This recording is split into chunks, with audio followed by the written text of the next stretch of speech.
প্রিয় দর্শক, দেশ এবং দেশের বাইরে থেকে যে যেখান থেকে আপনারা আমাদের এই প্রতিবেদন দেখছেন, আপনাদের সবাইকে জানাচ্ছি চ্যানেল আল আফজালের পক্ষ থেকে অনেক অনেক শুভেচ্ছা অভিনন্দন। প্রিয় দর্শক, আজ আমরা উপস্থিত হয়েছি বাণিজ্যিক রাজধানী চট্টগ্রামের যে দক্ষিণ কাঠতলী রানী রাসমণি ঘাট রয়েছে। রাসমণি ঘাটের পাশেই যে ঝাউবন রয়েছে, যেখানে বন্ধের দিন হাজার হাজার দর্শনার্থী সাগরের যেই উত্তাল ঢেউ, শুধু তাই নয়, জেলেদের ইলিশ মাছ ধরার যে দৃশ্য, সেটা দেখার জন্য বাংলাদেশের বিভিন্ন প্রান্ত থেকে এখানে দর্শনার্থীরা ছুটে আসে। সেই দৃশ্য আপনাদেরকে দেখানোর জন্য আজ আমরা ছুটে আসছি সেই দক্ষিণ কাঠতলী রানী রাসমণি ঘাটে।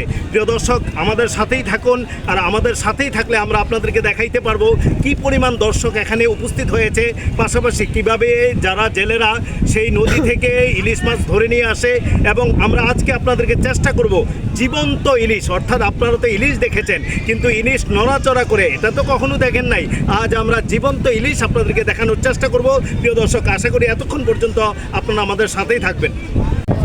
প্রিয় দর্শক, এরই মধ্যে আমরা এক এক করে প্রথম পর্ব, দ্বিতীয় পর্ব, তৃতীয় পর্ব এবং চতুর্থ পর্ব আপনাদেরকে আমরা লাইভ দেখানোর চেষ্টা করেছি আমাদের চ্যানেলের পক্ষ থেকে। যে চট্টগ্রামের যেই ইলিশ ঘাট রয়েছে, এখানে কী পরিমাণ ইলিশ পাচ্ছে জেলেরা এবং দীর্ঘদিন যাবৎ কেন পাচ্ছিল না, এই বিষয়ের উপর আমরা প্রতিবেদন দিয়ে আসছিলাম। প্রিয় দর্শক, আজ আমরা আপনাদেরকে যে বিষয়টা নিয়ে আলোচনা করার জন্য বা যে বিষয়ের উপর আমরা প্রতিবেদন দিচ্ছি, সেই বিষয়টা হচ্ছে যে সেই জেলেপাড়া, মানে অর্থাৎ যেখানে জেলেরা মাছ ধরে তার পাশেই বিশাল এক ঝাউবনের বাগান রয়েছে। যে ঝাউবনে, অর্থাৎ সেই সাগর পাড়ে যেখানে যখন জোয়ার হয়, সেই ঝাউবনটি পানিতে পানি চলে আসে, এবং যখন ভাটা হয় তখন আবার ঝাউবনটি কী হয়ে যায়, পানি এখান থেকে চলে যায় সাগরের পানি।